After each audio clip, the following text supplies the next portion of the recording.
पढाउने कर्म सकियो होला, तर ज्ञान बाँड्ने आत्मा सधैँ सक्रिय रहन्छ। लामो समयसम्म ज्ञान, अनुशासन र प्रेमको माध्यमबाट पिढी निर्माण गर्नु अत्यन्त सम्माननीय कुरा हो। 37 वर्ष शिक्षण पेसामा समर्पित जीवनपछि अवकाश जीवनमा रमाउन पाउनु पनि एक विशेष उपलब्धि हो।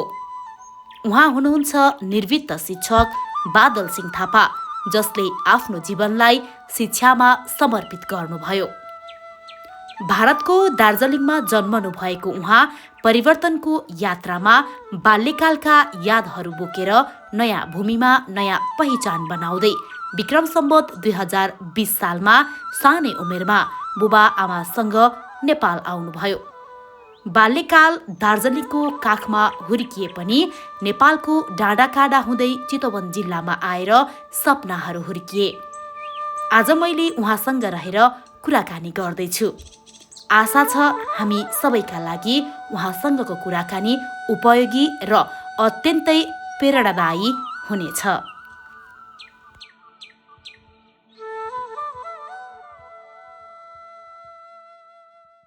बुवा नमस्कार। नमस्ते। आराम हुनुहुन्छ? आराममै छु भन्नु पर्यो। हजुर। अनि के छ, हिजो आज दैनिकी कसरी बिताइराख्नु भएको? दैनिकी यसो जसो तसो आम नेपालीको जसरी बित्छ त्यसरी नै बित्या छ। लामो समय शैक्षिक पेसाबाट चाहिँ अवकाश लिनुभयो होइन? अब त्यो कुराहरू हामी बिस्तारै गर्छौँ, तर त्योभन्दा पहिले त तपाईँ अब छिमेकी मुलुकमा जन्मिनुभयो, त्यसपछि नेपाल आउनुभयो है। नेपालमा पनि तपाईँ यो पश्चिम चितवनमा बस्नुभयो, बसाइ सरेर आउनुभयो। के थियो बाल्यकाल, कस्तो रह्यो तपाईँको? बाल्यकाल मेरो जन्मथलो त भारतको दार्जिलिङ जिल्लामा, दार्जिलिङको जलपाइगुडी जिल्लामा भएको हो। दार्जिलिङको चिया बगानमा मेरो बुवा चाहिँ सुपरभाइजर हुनुहुन्थ्यो।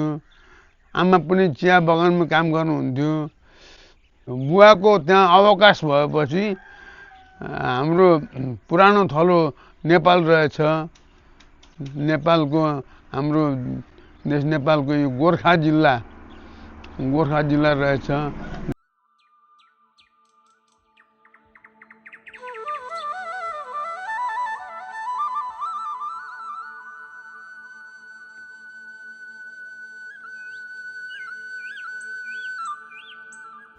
मिठो कुराकानीको क्रम चलि नै रहँदा मैले उहाँलाई केही बाल्यकालका यादहरूसँगै उहाँको अध्ययन अनि शिक्षण पेसालाई कसरी अगाडि लानुभयो भनेर प्रश्न गरिहाले। ती दिनहरूलाई उहाँ निकै खुसीका साथ सम्झनुहुन्छ। दार्जिलिङबाट पनि म कालिम्पोङ भन्ने ठाउँमा म अध्ययन गर्ने मौका पाएँ। जुन चाहिँ विद्यालय चाहिँ नि राम्रै विद्यालय रहेछ भन्ने कुरा अहिले बल्ल मलाई स्मरण रहेको छ। हाम्रा राजा वीरेन्द्र पनि त्यहीँ अध्ययन गर्नुभएको रहेछ। त्यसले गर्दा आफूलाई गर्वै लागेको छ। क्याम्पस सकेपछि म चाहिँ नि यसो प्राथमिक विद्यालयतिर लाग्नु पर्यो पहिलो चरणमा भनेर मलाई उत्कर्ष गराउने, मलाई प्रेरित गराउने मेरो एकजना साथी नै हुनुहुन्थ्यो। हामी सहपाठी नै हौँ। उहाँ हुनुहुन्छ, उहाँको नाम अहिले मलाई स्मरण गर्न चाहन्छु। उहाँको नाम हो श्री कृष्ण घिमिरे। हाल उहाँ यही यसै गुन्जनगर गाविस वार्ड नम्बर 18 कै हुनुहुन्छ। उहाँले हो मलाई चाहिँ उत्प्रेरित गर्नुभएको। अहिलेसम्म पनि म उहाँको नाम स्मरण गरिरहन चाहन्छु। सर्वप्रथम त म यहाँबाट मैले जागिर खाएको विद्यालय सम्झिनु पर्दाखेरि मेरो चाहिँ पहिलो विद्यालय मेरो विजयनगर निम्न माध्यमिक विद्यालय हो। हाल त्यसलाई शेषकान्त उच्च माध्यमिक विद्यालय पनि भन्ने गरिएको छ। त्यसपछि म निम्न माध्यमिक विद्यालय ठोरी, गौतम नगर ठोरीमा म प्रमोसन भएर ठोरी पनि गएँ पर्सा जिल्ला। त्यतिखेर पर्सा जिल्लामा पर्थ्यो त्यो ठोरी, त्यहाँ पनि गएँ। त्यहाँ 1 साल बसेँ। 1 सालपछि म सिधै चितवन, हाम्रै चितवन जिल्लाकै यो भीमनगर निम्न माध्यमिक विद्यालयमा म त्यहाँ शिक्षण पेसामा सर भएर आएँ। त्यसपछि म शारदा माविमा शारदा निम्न माध्यमिक विद्यालयमा म सर भएर गएँ। शारदा निम्न माविबाट म हेमलाल बस्ताकोटी ज्यूसँग पारस्परिक सहयोगमा भन्छ त्यसलाई म्युचुअल एड भन्दो रहेछ, म्युचुअल ट्रान्सपोर्ट भन्दो रहेछ। म्युचुअल ट्रान्सपोर्ट गरेर म यो हेमलाल बस्ताकोटी ज्यूसँग भएर राष्ट्रिय प्राथमिक विद्यालय लौटामा आएँ 2040 सालमा। त्यसपछि 71 सम्म मेरो निरन्तर त्यसै विद्यालयमा अनवरत सेवा रह्यो र अवकाश पनि मेरो त्यसै विद्यालयबाट भयो। र शिक्षण पेसामा लाग्दै गर्दा त्यो समयको शिक्षा र अहिलेको शिक्षण यो परिवेश के फरक पाउनु भएको छ? धेरै फरक छ हजुर। त्यो अहिलेको शिक्षक धेरै वैज्ञानिक छ। त्यो बेलाको शिक्षक त्यति वैज्ञानिक थिएन। अलिक त्यति अहिलेको शिक्षामा चाहिँ एउटा बदलिँदो युगको सुधार अनुसार हुँदै गएको छ अहिलेको शिक्षा। त्यो बेलाको शिक्षामा पाठ्यक्रम नै अहिलेको शिक्षामा पाठ्यक्रम नै फरक हुँदै आएको छ र अहिलेको बालबालिकाहरूलाई कस्तो शिक्षा दियो भने उनीहरू भोलिको वैज्ञानिक युगमा उनीहरू बिक्री हुनसक्छ। वैज्ञानिक युगमा उनीहरू चाहिँ एउटा बढ्दो बजारीकरणमा उनीहरू चाहिँ फिट हुनसक्छ। त्यस्तो किसिमको चाहिँ वैज्ञानिक शिक्षाको आवश्यकता छ। त्यसैले त्यस्तै किसिमको चाहिँ शिक्षा दिनु हामीले बालबालिकालाई आवश्यक छ भन्ने मैले ठहर गरेको छु। तपाईँको लागि एउटा आदर्श शिक्षकको परिभाषा चाहिँ के हो? आदर्श शिक्षक त हामीले विद्यार्थीहरूलाई व्यवहारिक शिक्षाको ज्ञान दिनुपर्छ। शिक्षकहरूलाई पनि व्यवहारिक शिक्षाको ज्ञान दिनुपर्छ। हामीले सैद्धान्तिकलाई मात्रै नलगाएर सैद्धान्तिक र व्यवहारिक पक्ष दुइटै पक्षलाई सन्तुलनमा लाँदै जानुपर्छ। यसरी पठन पाठन गराउनुपर्छ जस्तो मलाई लागेको छ। नेपाल सरकारले निर्देशित गरेको एउटा दर्शन अनुसार, पाठ्यक्रम अनुसार, वैज्ञानिक सुधार अनुसार गर्दै लानुपर्छ र विद्यार्थीलाई बाल्यावस्थादेखि नै वैज्ञानिक शिक्षातर्फ उन्मुख गराउँदै लानुपर्छ। नत्र सैद्धान्तिकतर्फ मात्रै उनीहरू गयो भने उनीहरू त्यति शिक्षामुखी हुँदैन भन्ने मैले ठहर गरेको छु। सानै उमेरबाट उहाँ रङहरूसँग खेल्नुभयो।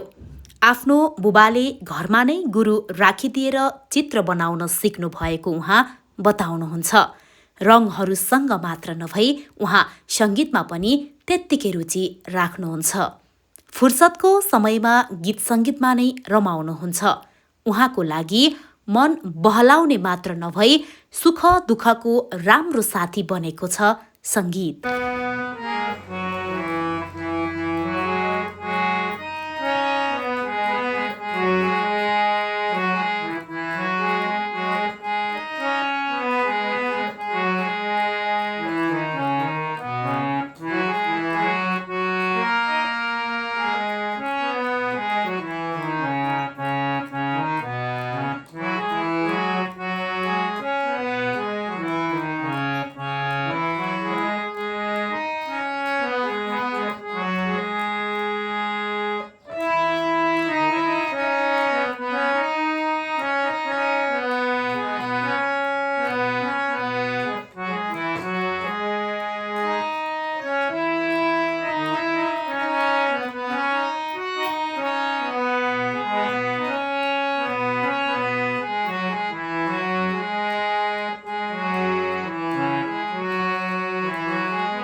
सङ्गीतको पक्षमा भन्नुपर्दाखेरि हामी दार्जिलिङबाट आएका हौँ र दार्जिलिङको त त्यहाँको सेरोफेरो नै सङ्गीतमुखी हुँदो रहेछ। मेरो बुवा पनि सङ्गीत प्रेमी हुनुहुन्थ्यो, सङ्गीतमुखी हुनुहुन्थ्यो। मेरै बुवाको प्रभाव नै ममा पर्न गएको हो भन्ने मैले ठहर गरेको छु। र अहिले मेरो छोराहरूमा पनि कान्छो छोराले बाबुबाजेको बिँडो धानेको छ। कान्छो छोराले मेरै फलोअप गर्दै गएको छ। सङ्गीत एउटा गहिरो एउटा महासागर हो। यसको गहिराई खोजेर पत्ता लगाइन्न। यो यस्तो चिज हो, यो एउटा विद्या पनि हो, यो एउटा सरस्वतीको एउटा मन्दिरमा चाहिने एउटा साधन हो। मेरो लागि त भन्नुपर्दाखेरि यो एउटा समय राम्रोसँग समय बिताउने एउटा सुख दुःखको साथी पनि भइरहेछन्। मनको दर्द पोखाउने एउटा माध्यम पनि हो हजुर।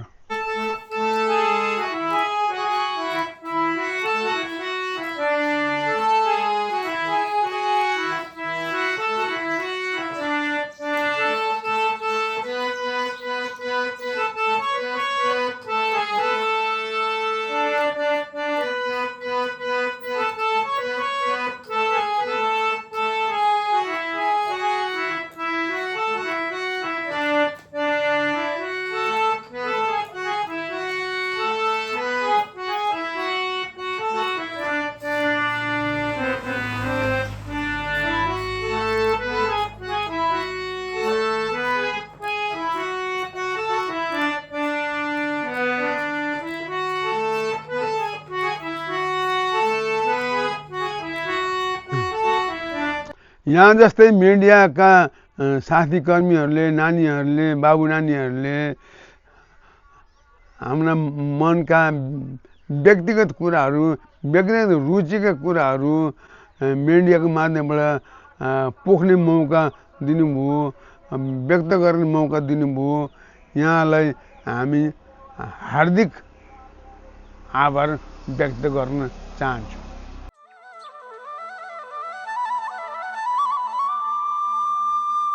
शिक्षण पेसाबाट निर्वृत्त हुनु विश्राम हो, अन्त्य होइन। यो योगदानको स्वर्णिम उपाधि हो। ज्ञानको बिउ रोप्नुभएका तपाईँ आज 100औं सफल जीवनका जरा बन्नुभएको छ।